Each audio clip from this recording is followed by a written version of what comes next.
Hi, my name is Ken Davis, Reclamation and Retention Committee Chair, Brothers of the Mighty Sixth District, brother of Iota chapter of Omega Psi Phi Fraternity Incorporated. We welcome you to our very first Brother in the Spotlight. Enjoy.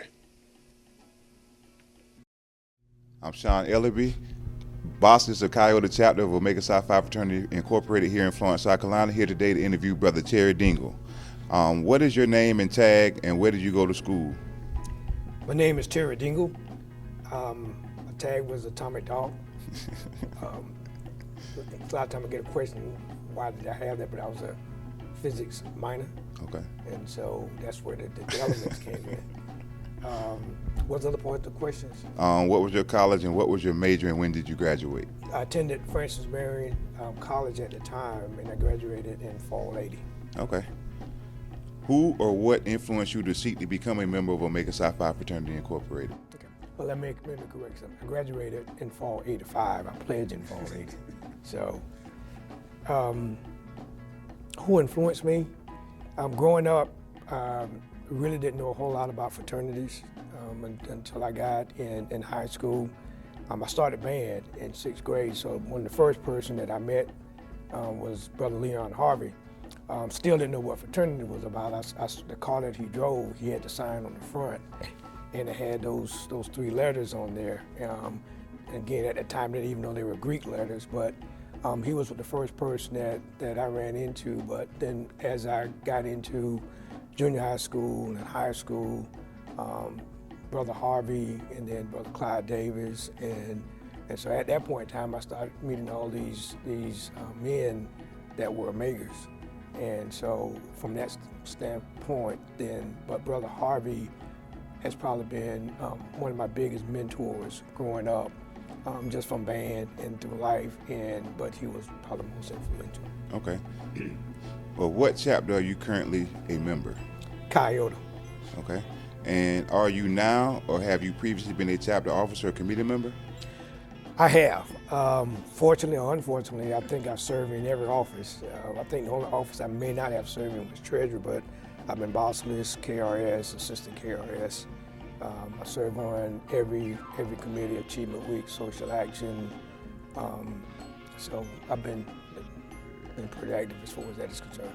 Which cardinal principle do you embrace the most in life? Perseverance. My path was kind of difficult, challenging. Coming out of high school, having worked in high school just to kind of get money to go to college. But when I decided to pledge, I was going to college full time. I was working a full-time job, and then I got online. So perseverance to me is one of those things that I had to do. And that has always been, out of the 4 cardinal principles, and I value all of them equally, but perseverance is the one that carried me through. Okay. What Omega men have been the most influential in your life?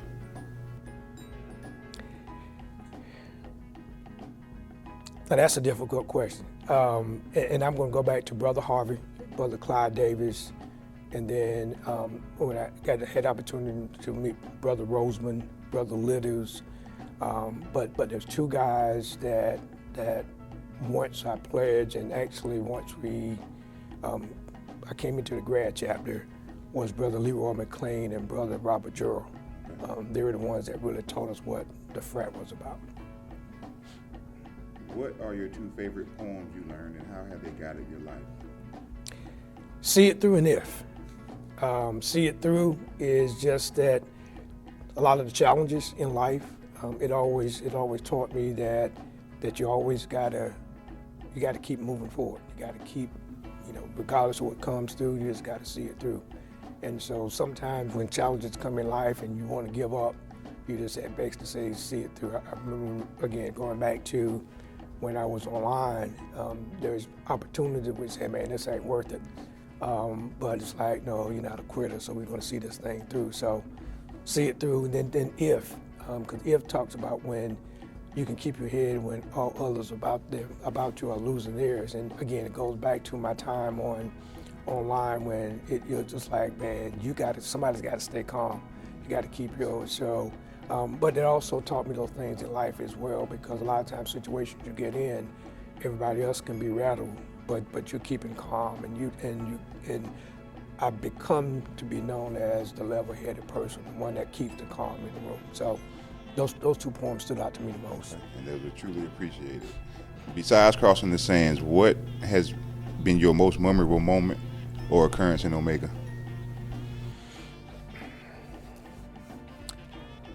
I think my most memorable moment has been I was selected by the brothers as Omega Man of the Year, and also the Lifetime Achievement Award. Anytime your peers or your brothers honor you in that light with those two awards, to me, I don't think there's anything higher than that. Those really stood out to me. Okay. What accomplishment have you achieved on your Omega journey? Well, outside of those two awards there, if I just take a look at life, life itself, to come from a family where we were poor, but we didn't know we were poor, and to be able to matriculate through college and then to see how God has brought me into different places in life, and to have a wonderful wife and children and grandchildren. When I look back, I'm not necessarily so attuned to recognition in the physical things. I just look at all the stuff that God has blessed me with.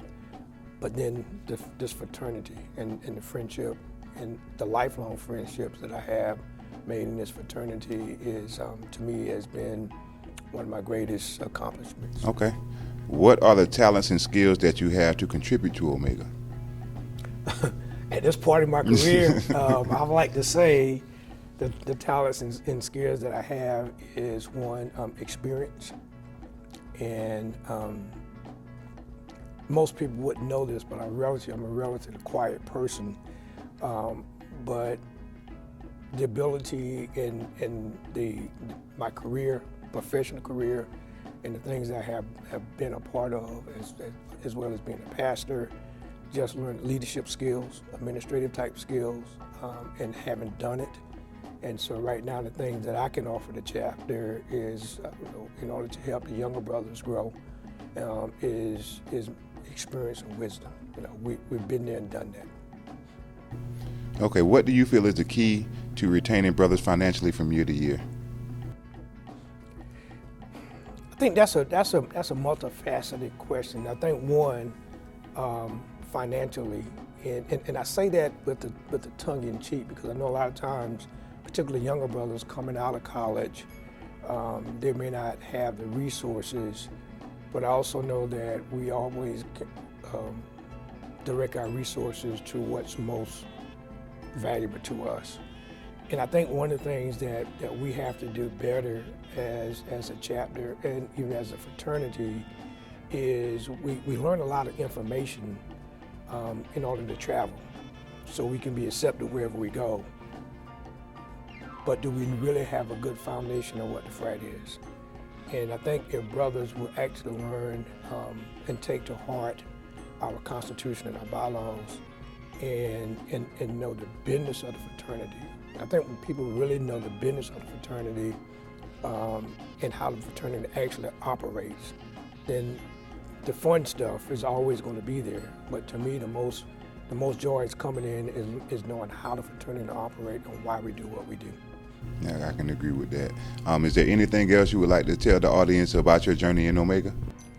Well, my journey in Omega has been one of those journeys that you will always cherish for your life. I've met lifelong friends. I heard one of the other brothers say that you never meet a stranger.